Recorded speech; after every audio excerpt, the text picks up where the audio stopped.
first joined the Wright Field Flight Test Group and went through the test pilot school when I came back from prison camp in War II. And that was my first assignment. And it was a dream come true because I had been flying in England with the British because we had no American airplanes. And I was 20 years of age, and I had 67 fighter pilots that I was in charge of. And I can't imagine anybody giving a 20-year-old that much responsibility, but that's what happens in wartime. And I got to England, no American airplanes, and I asked the colonel, I said, the pilots with me, I had all of the experience compared to the rest of the pilots.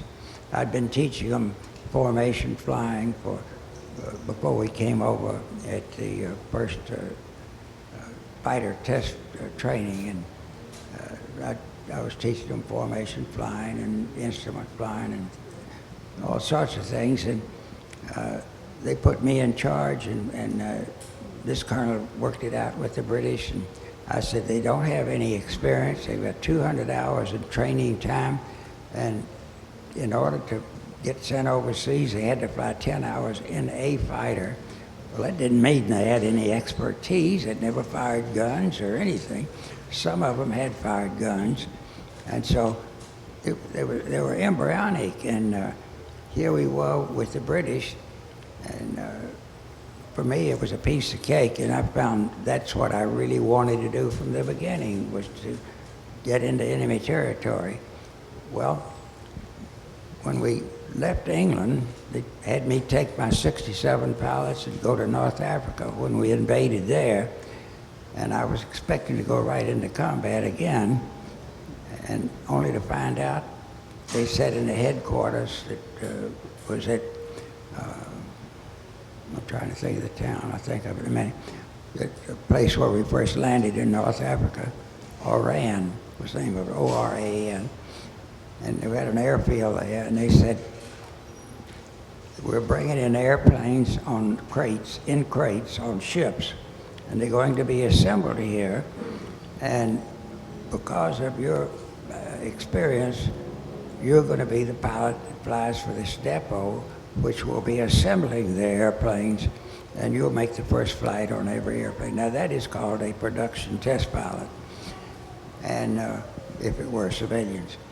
And so the airplanes started coming in. I was displeased about the assignment because I wanted combat, and I felt I was qualified and I wanted to exercise my skills.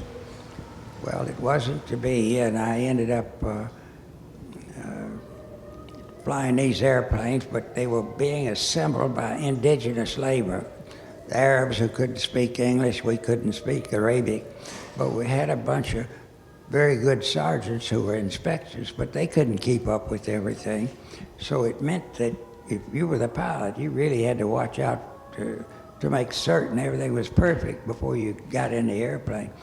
And I would find things, ailerons hooked up backwards, everything that could go wrong, you'd find wrong. And a lot of times there were things you can't see.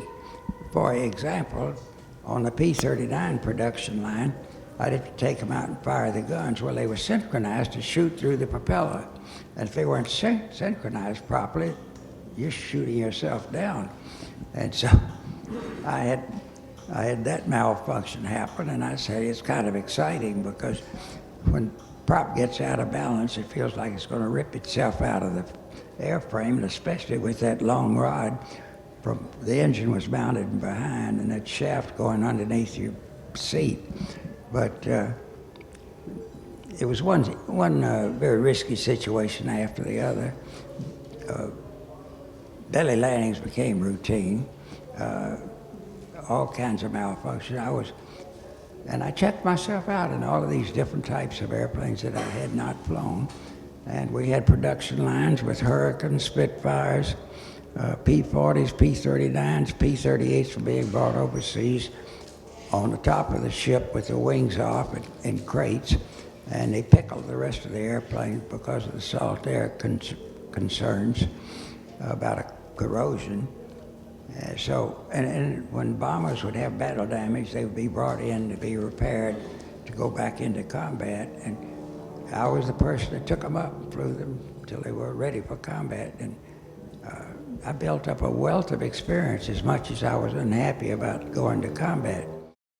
The DFC-90 all-digital attitude-based autopilot delivers significant performance and safety improvements over previous generation systems. Its innovative flight envelope protection guards against autopilot-induced stalls, and the straight and level mode provides one-button recovery from unusual attitudes for an added measure of safety. Immensely popular within the Cirrus community, the DFC-90 is now being made available for a growing list of aircraft including Piper Matrix and Mirage, Cessna 182s, and Beech Bonanzas and Barons. Fly with confidence. Fly with DFC-90. But I never gave up the dream, and I kept requesting a transfer to a combat outfit. By now the war had moved. I'd operated out of Casablanca at a depot there that had all kinds of airplanes coming in. And then I went to Algiers, and I thought, this is my first opportunity to get back in combat. Checked in Algiers, and they said, you've got too much experience. We can't risk your getting out and going to combat. And so I said, well, that's what I was trained for, and that's where I think I've got the skills. And they said, well, sorry, this is a more important job. And so I had to check in with this colonel who was going to be in command of this ferry group. And it sounds like Sean Tucker to me. He's the greatest. But as it turned out, he said, I'll make you my operations officer, and I assure you, you'll get faster promotions than anybody else ever had. He said, you're my #1 man. And I said, sir, I'm trained for combat. That's where I want to be. And he said, you don't have a choice, son. He said, you're going to be operations officer, and this thing is going to grow, and you're going to take airplanes from here to the front lines, and you'll lead the flights, and then send in a Goonie bird to pick us up and bring us back. And so that's what I did. And I started using a B-25 to lead the flights. And wherever the front lines were, they were replacement aircraft for those that we had lost in combat. And at the time we invaded Sicily, it was on the western coast, and I took a flight of 6 P-40s in there, and I was leading them there in a B-25. Got them on the ground, and I went in a tent. You could hear the guns going off. The front lines were 10 miles away, where the infantry were fighting, and this was a grass field. And this 2-star general came into the tent while I was filling out the papers on turning over the 6 airplanes to this fighter unit. And the general said, young man, how did the mission go? I was in a flight suit, of course, in a Mae West, and he figured I'd just returned from a combat mission. I said, sir, could I speak to you privately outside the little operations tent? And he said, well, certainly. So we walked outside, and boy, I was so anxious to get everything off of my chest. I said, General, I came here to fight. I want to fight. I think I'm good at it. And I said, I don't want to do what I'm doing. I want to go out and engage the enemy in battle. And I said, I can hit a target upside down or right side up. I can hit it out of consecutive loops. Every time they have to be so round, but I can hit the same target. And he shook his head. He said, son, you'll have your orders in 2 weeks. I went back to Algiers, and weeks went by, months went by, no orders. I thought, what in the world could have happened? That general wouldn't have lied to me. Welcome to the Aero-News Network, the aviation world's most comprehensive news and information resource. Real-time 24/7 online audio and video programming, where aviation has been getting updated for over a decade. Distributing over 11,000 stories, features, audio, and video programs every year. Only ANN covers aviation and aerospace with this much depth, insight, and expertise. Check us out on the web at aero-news.net. And so I got a phone call one day, and it was the sergeant who was a clerk for the colonel that I reported to. And by now I was a flight officer, which is like a warrant officer. They called you Mister. And this sergeant said, Mr. Hoover, he said, what I'm about to tell you will put me in scalding water. He said, if the colonel ever finds out that I'm the one that's told you this, you know what will happen. And I said, you have my word, he'll never know about the information. He said, your orders have been on the colonel's desk 2 weeks after you came back from that first trip to Sicily. And each morning, I would put them on his desk face up so they'd be the first thing he looked at. And he'd always put it aside. Finally, one day I asked him, what are you going to do about those orders, Colonel? He said, I'm not going to give it to him because I need him more so than the country needs him being as a fighter pilot. Well, now that I knew the orders were out, and my next trip was to take 6 Spitfires that had been shot down as replacements, and I took 2 of the co-pilots I'd been training in the B-25.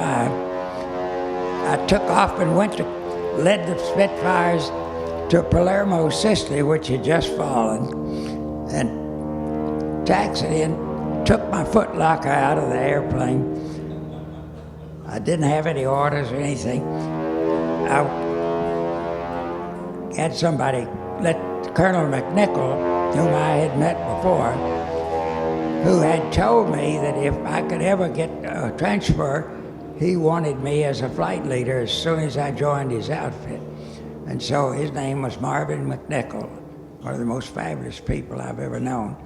He was good to his word, and he came down and met me, and he said, I can't tell you how pleased we are that you're here, because he had watched me demonstrate airplanes. And he said, we're going to really go places now. And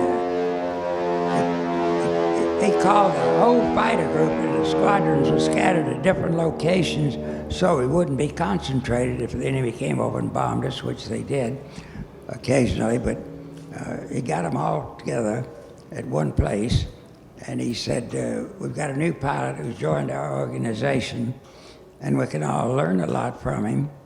But if I catch any of you doing it, you're going to be grounded. So I want you to be assured of that. You don't have the kind of experience this man has. And he said, I'm giving him just a free rein to do whatever he wants to when he wants to do it. And each time he comes back from a mission, if he's got enough fuel and wishes to do maneuvers for you, we'll do it, because it's very interesting to the ground troops. And so I put on a demonstration for him and got a lot of oohs and ahs, and the word spread all over the theater that I was pretty good in the cockpit. And there was one outfit that said, we'd like to challenge our best pilot to air-to-air simulated combat. And this fella came over, and he was I think he was a major, a captain or a major cadet over there. And there were a bunch of P-40s there, because now I was doing 2 jobs there. They put in a depot there, and they had P-40s that they were assembling there at that base, not in big numbers like I'd been testing before, but I could do that when I wasn't on a mission. I wanted to fly all the time, and so I'd go down and fly the depot's airplanes. And so I asked this fellow, what type of airplane do you want to fly? A Spitfire or a P-40? That's the only thing we got available here. He said, I've got more experience in the P-40. I've only just checked out in the Spitfire. And I said, okay. Well, my ground crew, all these people knew I was an enlisted man, and they had an affinity for me because I had been an enlisted man. And this one sergeant came up to me and he whispered in my ear, he said, your Challenger is going to be flying an airplane that's going to have more water than coolant. And he isn't going to be able to give you any fight at all. I said, nope. Which airplane did you have me scheduled for? And I walked over and this guy was about to get in that airplane. I said, no, you're flying this one. And I just took another airplane. It was serviced and ready to go. We got airborne, and the way you do this simulated dogfighting, after you get airborne, you separate like this. And just imagine like the aerobatic teams do. They go on each side of the runway and you go in opposite directions. Well, we did this, and then when your wings pass one another, the battle's on, and anything goes. And this poor guy, I was on him so quick you couldn't believe it. And I said, I think we ought to start this over again. And so we did it again. I had him nailed real quick. And it's right in front of God and everybody there over the top of the airfield. And I did that 5 times. And I was there right behind him all the time. And so he was not a challenge. But the word spread around pretty fast.